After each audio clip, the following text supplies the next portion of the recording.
Hola, buenos días. Espero que para este tiempo o para hoy, todavía jueves 21 de mayo, no se haya aburrido ya de mí. Para mí es un privilegio y siempre me ha apasionado hablar de la palabra de Dios, pero espero que usted todavía me aguante el día de hoy, esta sesión, para continuar con lo que estuvimos viendo la semana pasada. Si recuerda, estamos viendo o haciendo un recuento de lo que Dios ha estado hablando, nos ha estado hablando como mujeres a través de la parábola del sembrador. Y en esta parábola, pues lo primero que vimos la clase pasada o lo que pudimos recordar es que me habla de 4 tipos de terreno. Y estos 4 tipos de terreno hacen referencia a 4 tipos de corazones. La clase pasada lo que alcanzamos a ver fue el primer tipo de corazón, que es donde está junto al camino, y como vimos la clase pasada, pues tiene un elemento muy significativo. Sin embargo, al no tenerlo maduro, al no ejercitarlo, pues esta palabra o esa semilla que fue sembrada se pierde. Entonces, ellos tenían los sentidos ejercitados.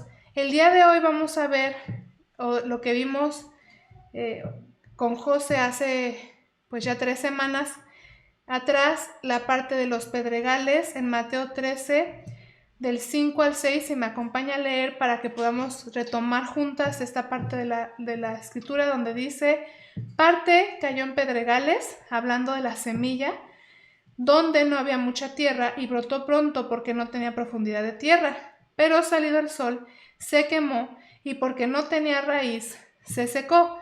En la clase donde estuvimos viendo todo esto nos hablaron la importancia y las definiciones y todo lo que la raíz es, y vamos a ver qué elementos reúne este tipo de terrenos por medio de la interpretación en el versículo de Mateo 13, 20 y 21. Dice: el que fue sembrado en pedregales, este es el que oye la palabra y al momento la recibe con gozo, pero no tiene raíz en sí, sino que es de corta duración, pues al venir la aflicción o la persecución por causa de la palabra, luego tropieza. Entonces acompáñame a ver qué elementos sí tiene de acuerdo a estos 2 versículos. Tiene el elemento que tenía junto al camino. Hay sentidos aquí. Ya vimos que los sentidos son el oír, el ver y el corazón. Entonces, en los pedregales, el primer elemento que reúne son los sentidos. El segundo elemento es el entendimiento. Ya hay una madurez en estos sentidos. Ya no es como junto al camino, donde tengo oído y ese oído conecta directamente a mi corazón, pero al no haber esa madurez, el enemigo arrebata la palabra. Aquí sí hay esa madurez, aquí sí hay ese ejercicio de los sentidos, y por eso me dice el versículo 21 de Mateo 13 que produce gozo. Sin embargo, dice que por algo que no tiene, lo que tenía es perdido y lleva a tropiezo, y lo que vemos aquí es que no tiene raíz. Entonces, aquí es lo que quiero tomar un poco. Miren, vamos a Hebreos 5:14. Acompáñame a leer esta cita donde me habla del ejercicio de los sentidos y cómo esto me lleva a tener madurez de su palabra.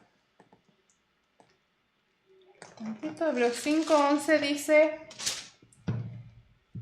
el 14 me está hablando de la necesidad de leche, me está hablando de las enseñanzas, me está hablando de cómo no pueden profundizar por la falta de experiencia en la palabra de justicia. Y el versículo 14 dice aquí: pero el alimento sólido es para los que han alcanzado madurez.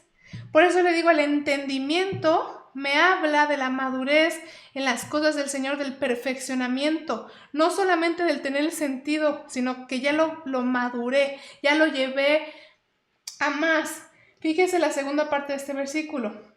Dice: el alimento sólido es para los que han alcanzado madurez, para los que por el uso tienen los sentidos ejercitados en el discernimiento del bien y del mal. Y es la palabra clave aquí, es para los que por el uso de los sentidos. ¿En qué? En el discernimiento del bien y del mal. Este discernimiento del bien y del mal es lo que hemos estado estudiando en Génesis, cuando el hombre fue creado a imagen y semejanza de Dios. Ellos estaban en el discernimiento del bien y del mal. Y es lo que usted y yo tenemos que regresar, pero el uso de los sentidos es lo que me va a llevar a esta parte de la madurez, lo que me va a permitir tener el alimento sólido, lo que en este terreno estamos viendo que produce gozo. Ahora me habla de una situación bien importante, no tiene raíz, y sin esa raíz, aunque produce fruto rápido, se seca y se quema rápidamente por la falta de profundidad en la raíz. ¿Cuál es esa raíz? Vamos a 1 Corintios 3:11. Y en 1 Corintios 3:11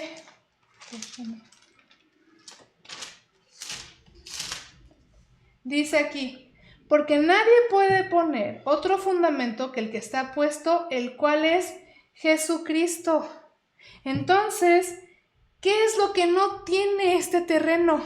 Puede tener los sentidos que conectan directamente al corazón y además estarlos ejercitando, llegar a esa parte de madurez y perfeccionamiento, pero sin la raíz, entonces va a volverse, se va a secar, va a hacerse infructuosa y va a morir. Y es lo mismo que pasa con la palabra. Y tú me puedes decir, oye, Ané, pero a ver, ¿cómo va a tener los sentidos ejercitados? ¿Cómo va a tener madurez pero no tener a Cristo? Pues sí puede pasar, y es lo que yo le quiero demostrar. Porque miren, Mateo 13, vamos a volver a leer el 20 y 21. Bueno, el versículo 21 específicamente, Mateo 13, 21, dice: pero no tiene raíz en sí, sino que es de corta duración, pues al venir la aflicción o la persecución por causa de la palabra, luego tropieza. Entonces imagínense, la palabra es la que está ocasionando la aflicción y la persecución. Y la mayoría de las veces tú y yo nos vamos a pensar como con los héroes de la fe, ¿no? Con Pablo, con Pedro, que ellos padecieron por la palabra y fueron encerrados y liberados, y luego, o sea, toda esta situación, y por eso, por compartir la palabra, eran perseguidos. Sí, esa puede ser una persecución, una aflicción por causa de la palabra, pero aquí no me está haciendo referencia a ese contexto. ¿Por qué? Porque termina el versículo 22 diciendo que luego tropieza. La palabra de justicia, la palabra de Dios, la palabra que fue sembrada en el corazón, sin esta raíz que es Jesucristo, te lleva a tropezar. Y uno puede decir, ¿cómo? O sea, si es la palabra de Dios, ¿cómo voy a tropezar por ella? Vamos a verlo en Lucas 17, del 1 al 4. Este ejemplo es muy tangible y muy claro para que usted y yo podamos entender cómo es que sí puede haber este tropiezo. Lucas 17, del 1 al 4 dice: dijo Jesús a sus discípulos: imposible es que no vengan tropiezos, mas hay de aquel por quien vienen. Yo cuando leo esta parte, a mí Jesucristo me apasiona porque te saca completamente de todo lo que, de tus paradigmas, ¿no? De lo que puedes imaginar. Dice, imposible es que no vengan tropiezos, mas hay de aquel por quien vienen. Yo digo, Señor, a ver, ¿cómo? O sea, si tú estás diciendo que van a venir, o sea, que es imposible que no me alcancen los tropiezos, ¿cómo puede haber un ay para el que vienen? Porque acuérdense que estos ay son los mismos ay de Isaías. Y estos ya es una situación bien pesada delante de Dios. Y aquí dice, ay de aquel por quien vienen. Y fíjate la comparación que da Jesucristo. Mejor te es o te fuera que te ataras que te ataras al cuello una piedra de molino y te arrojaras al mar, que hacer tropezar a uno de estos pequeños. ¿Por qué? Porque si el tropiezo me alcanza a mí, va a alcanzar a los que están alrededor de mí. Y eso es la importancia de lo que tú y yo estamos viendo, porque como mujeres, la condición de nuestro corazón no solamente me va a echar, o se va a echar mi vida, se va a echar a los que me rodean, se va a echar a mis hijos, se va a echar a mi matrimonio, se va a echar a mi esposo. ¿Por qué? Porque nosotras tenemos algo tan rico con el corazón. Digo, los hombres también, pero en las mujeres es bien especial, aún la conformación anatómica. Te puedo mostrar diferencias del corazón entre mujer y hombre. Por eso dice aquí, es mejor que tú agarres una piedra de molino que tiene un diámetro casi de 10 metros y te avientes al mar, a que hagas tropezar, porque no solo te tropieza a ti. Ahora fíjate el ejemplo que Jesucristo pone con respecto al tropiezo y lo que estamos hablando de la palabra en el versículo de Mateo 13:20. Versículo 3. Miren por ustedes mismos. Eso es clave para las cosas delante de Dios, porque a ti y a mí nos encanta el chisme de lavadero, ¿verdad? Ahorita ya no se da porque ya no sales a lavar la ropa con los de la comunidad, pero antes sí, salíamos y ahí en el fregadero, ¿no? ¿Ya viste Chanita que dice que ya está bajando de peso y rompe la dieta cada 5 segundos? ¿O ya viste fulanito que su matrimonio no sé qué? ¿O ya viste cómo le habla a tal persona? Me encanta Dios porque es bien claro. Deja de estar viendo eso y mira por ti misma.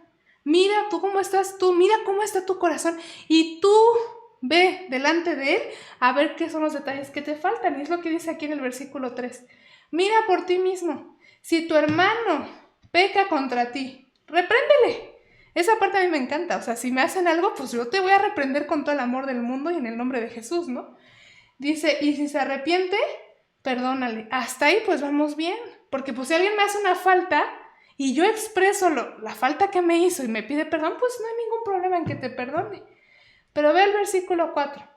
Dice, y si 7 veces al día peca contra ti, y 7 veces al día vuelve a ti diciendo, me arrepiento, el versículo dice, perdónale.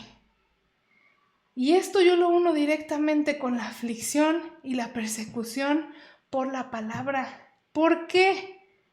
Porque yo le voy a abrir mi corazón y voy a ser bien honesta. Si alguien me hace algo, no sé qué me puede molestar mucho. Que me ignoren. Por ejemplo, mi hermana cuando éramos chiquitas, le encantaba ignorarme. Me hacía llorar hasta por ignorarme, o sea. Y me acuerdo que una vez, oye, no me ignores porque me duele el corazón y no me gusta hablar sola y lo que sea, ¿no? Y entonces, no, pues ya, te pido perdón, no lo voy a volver a hacer. Y a los 2 días me volví a ignorar, ¿no? Entonces yo era así como de, a ver, no, ya habíamos hablado de esta situación. Y entonces ya volvió a hablar con mi hermana. Y luego ya son 3 palabras y yo soy 10,000. Entonces imagínense la relación, o sea, era un relajo. Pero yo me acuerdo que era así como, a ella no le importa mi vida, ¿no? O sea, ya le dije y me sigue haciendo lo mismo. Entonces ya, como yo ya le dije y me sigue haciendo lo mismo, pues ya no te puedo perdonar. Y la verdad es que a veces caemos en eso, o sea, y aquí el versículo 4 de Lucas 17 me dice, si 7 veces al día, el mismo pecado, la misma, miren, vamos a quitarle la palabra pecado y vamos a ponerle la falta. La misma falta que lastima mi corazón, la misma falta que no me gusta que me hagan, lo que yo ya expuse que me lastima. Me la hagan 7 veces el mismo día y 7 veces me piden perdón, ¿los perdone? Tú dices, bueno, o sea, la primera te la paso, ¿no? Ya hablamos. La segunda se te pudo ir porque, pues así eres, ¿no? Ya la tercera ya no te perdono, ahora que Dios te reprenda y me venga y te haga y te deshaga, ¿no?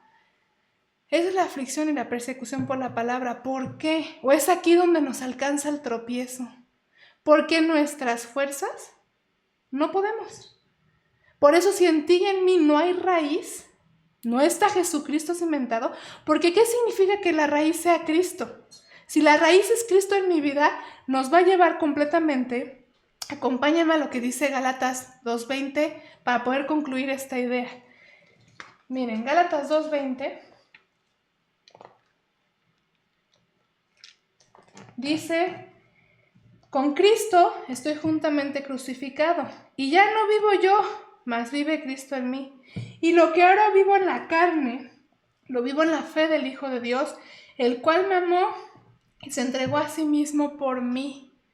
Si tu raíz y tu fundamento es Jesucristo, eso quiere decir que todo lo que ese edificio es, o todo, hablando de un cimiento, todo lo que es lo que está en la raíz.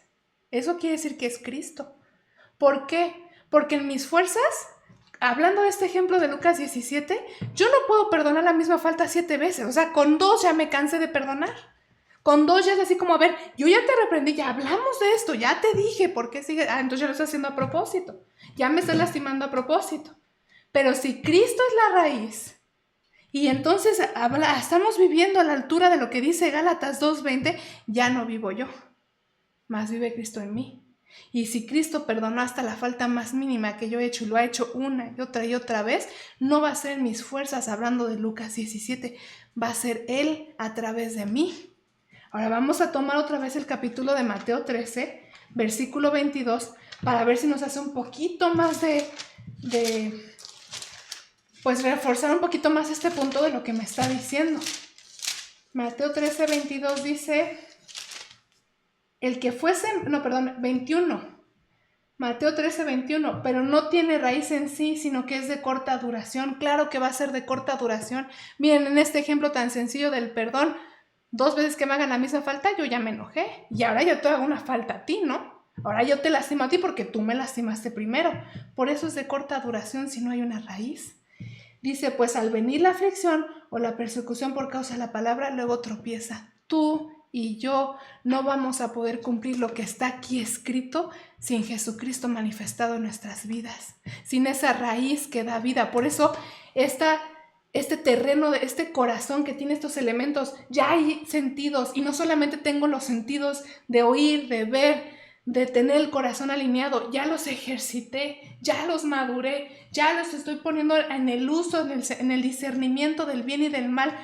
Pero si no tengo mi raíz, si no tengo a Cristo, la palabra misma me va a hacer tropezar. ¿Por qué? Porque tú y yo no damos el ancho.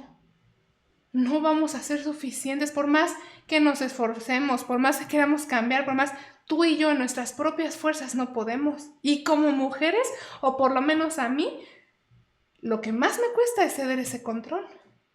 Es llevar mi vida a ese punto de rendición total delante de Dios, decir, Señor, tú eres mi fundamento, tú eres mi raíz, y yo quiero despojarme de todo para que tú seas manifiesto en mí. Porque si esto no pasa, entonces sí, todo lo que estamos viendo, esta profundidad de la palabra, esta madurez, este perfeccionamiento, se vuelve de corta duración. Esa es la situación con el terreno de Pedregales. Y esto fue lo que estuvimos hablando hace 3 clases.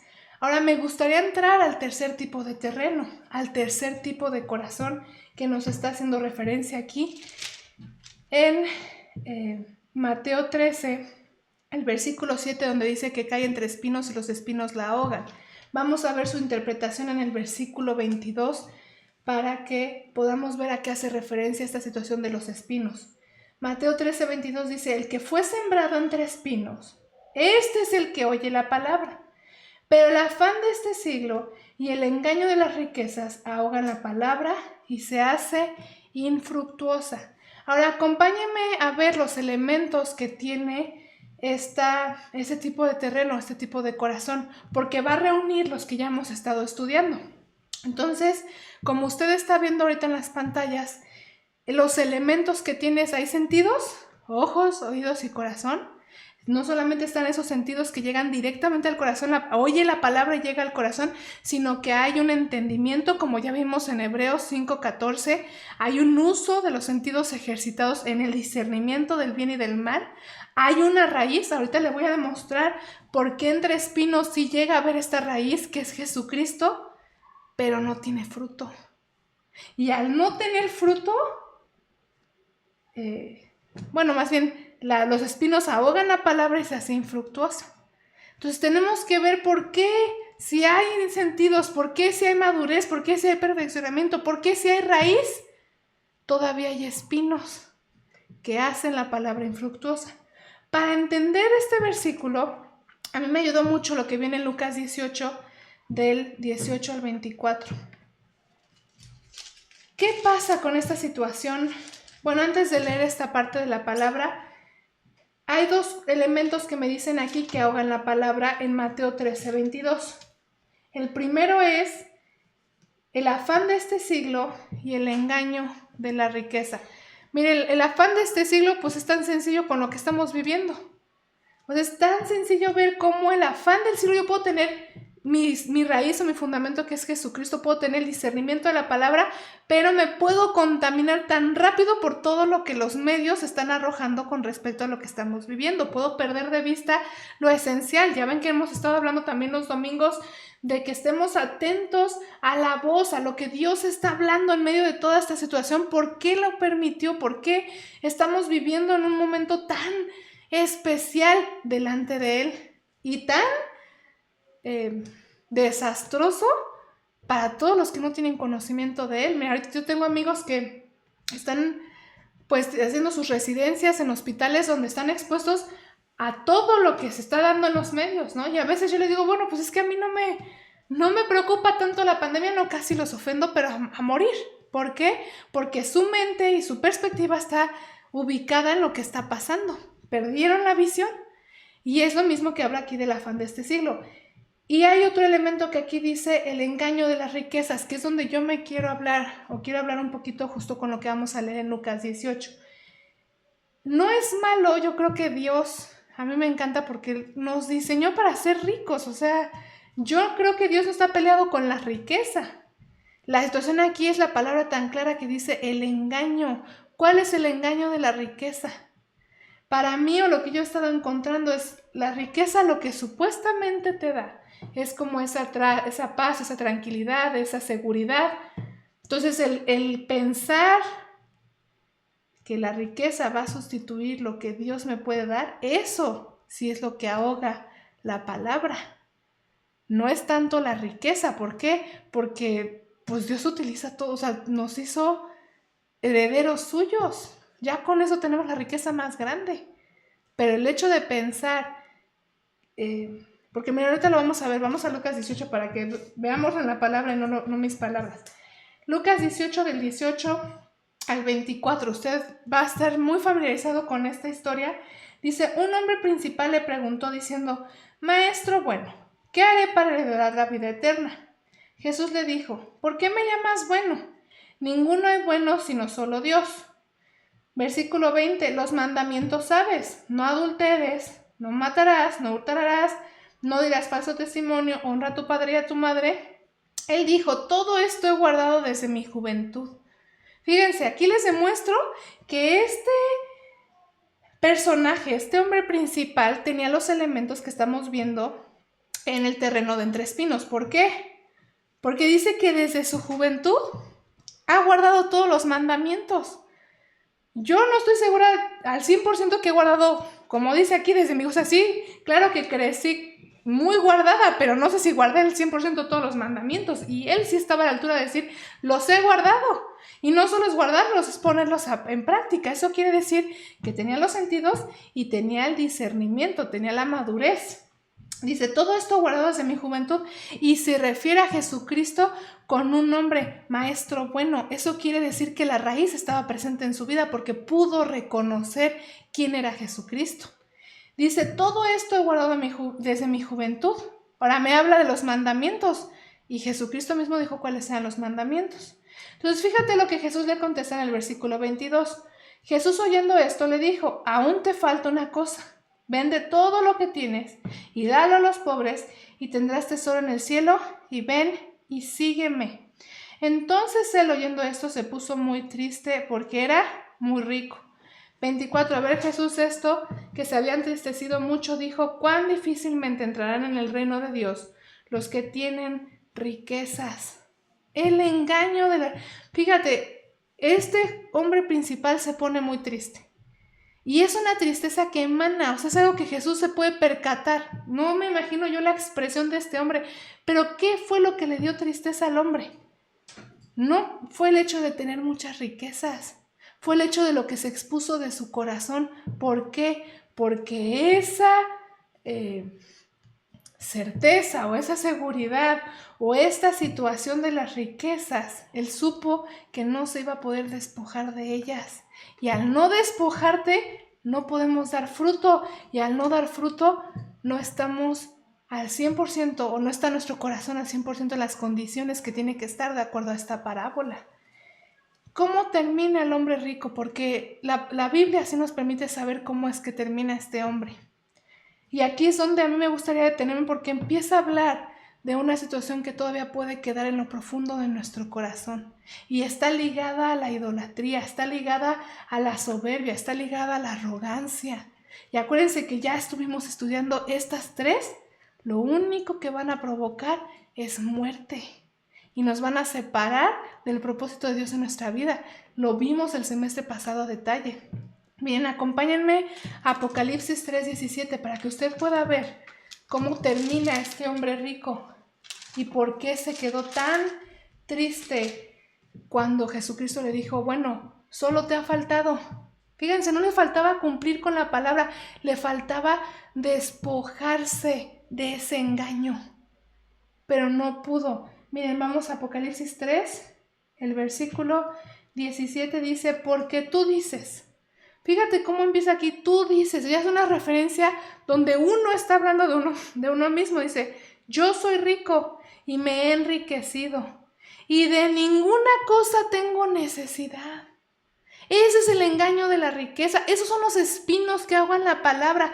Pues como yo ya tengo los sentidos ejercitados, yo ya maduré y además Cristo es mi raíz y lo estoy guardando desde la juventud. ¿Qué más necesito? Es lo mismo que pasó en Génesis 3 con la serpiente y la mujer. Le empezó a cambiar todo, levantando en ese engaño a la mujer o la condición del hombre a la idolatría. Y es el engaño tan grande que entra en Génesis 3. Si usted lo lee con detenimiento y si no, ahorita checamos el versículo, porque es el engaño que entra tan grande. Te vas a hacer igual que Dios. Eso es lo que le dice. Y es lo mismo que dice aquí el versículo 17 de Apocalipsis 3. Yo soy rico y me he enriquecido y de ninguna cosa tengo necesidad. Es la misma condición de, ¿tú me vas a venir a enseñar? ¿Tú tienes algo que a mí? Esta situación es el engaño de la riqueza. Y si se da cuenta, no precisamente tiene que ver con algo monetario. Tiene que ver con la condición del corazón y por eso ahoga la palabra y por eso no da fruto. Y si tú y yo no damos fruto, es como la higuera con Jesucristo, nos secan. Dice aquí, de ninguna cosa tengo necesidad y no sabes, fíjate la condición, no te das cuenta, no te has percatado que delante de Dios eres desventurado, miserable, pobre, ciego y desnudo. El hombre rico, el que estamos leyendo, se fue triste porque él pudo identificar que no se iba a poder despojar de su yo. Sí tengo mi raíz, pero lo vimos en los pedregales. Si esa raíz no toma toda la estructura, no se vuelve parte de todo el cimiento, como dice Gálatas 2:20, ya no vivo yo, mas Cristo vive en mí, entonces llego a esta condición, entonces llego a esta situación de los espinos. Y la situación aquí es que terminas como dice aquí, fíjense la cuadratura o los 5 puntos, terminas desventurado, terminas miserable, terminas pobre. Pero ¿cómo voy a terminar pobre si me he enriquecido? Terminas en pobreza, ciego y desnudo. O sea que tus sentidos también se pierden, tu entendimiento también se pierde. Y la raíz, por ende, también se va a perder. Por eso es tan importante esta situación de los 4 elementos que estamos viendo. De estos 4 elementos que estamos viendo, de estos 4 terrenos que estamos viendo del corazón. ¿Por qué? Porque yo puedo tener uno de ellos como junto al camino, pero si me faltan los demás, me va a llevar a muerte y separación de Dios. Puedo tener 2 elementos como en los pedregales, puedo estar ahí ya con mi perfeccionamiento, con mi madurez, con mi uso de los sentidos ejercitados, pero si no tengo mi raíz, me van a llevar a separación de Dios. O puedo estar como los espinos, como el joven rico, habiendo guardado su palabra desde la juventud, habiendo permanecido en ella, habiendo creído en ella, tener mi raíz. Pero si esta raíz no me lleva a despojarme de todo lo que yo soy, no va a dar fruto. Y si no va a dar fruto, Jesucristo se lo dijo a la higuera: marchítate, muérete, sécate. ¿Por qué? Porque delante de Dios la palabra se pierde y se ahoga. La situación con esta de los espinos es que es muy sutil, es muy engañosa. No nos percatamos. Vean cómo termina el Apocalipsis 3:17. Tú dices, me he enriquecido y no tengo necesidad, pero no te das cuenta que tu corazón está clamando por ser renovado. Y esto es muy importante para ti y para mí. ¿Por qué? Porque no podemos caer en esta situación, no podemos caer en una situación sutil de pensar que tú y yo ya no necesitamos de Dios, o pensar que tú y yo ya estamos siendo igual a Dios, porque cuando esto se alza en nosotros, que es la idolatría, nosotros mismos le estamos diciendo a Dios: gracias por todo lo que me has enseñado, pero ya no te necesito. Y por eso es ahogada la palabra. Y es muy importante que tú y yo estemos. Me encanta a mí David, como decía, Señor, examina mi corazón y muéstrame si hay camino de perversidad. Y esa es mi oración para todos los días de mi vida. Todos los días, aún en mi relación con mi esposo, en maternidad con mis hijos, o aún en la relación que tengo con mi familia, Señor, que no haya en mi pensamiento de maldad, que no haya en mí ni siquiera lo mínimo de decir, ay, pues yo estoy bien, ay, mira a mis hijos, ay, no, y esto hacen mal, porque el día que yo me ponga a ver esos detalles sobre los demás, ya tropecé, ya perdí completamente lo que Dios quería hacer en mí. Por eso me encanta esa parte de Lucas 17. Vean por ustedes mismos. Y yo lo puedo cambiar en persona. Ané, ve por ti misma. Ve que tu corazón esté en condiciones de no estar ahogando la palabra. Ve que tu corazón esté en condiciones de no estar siguiendo por lo que este siglo está dictando. Ve que tu corazón está alineado al único Dios vivo y verdadero. Y eso es lo único que a mí me gustaría compartirles para el día de hoy. No permitas que los espinos ahoguen lo que ya fue depositado en ti. Al contrario, levántate y da fruto. Muchas gracias por este tiempo. Nos vemos pronto.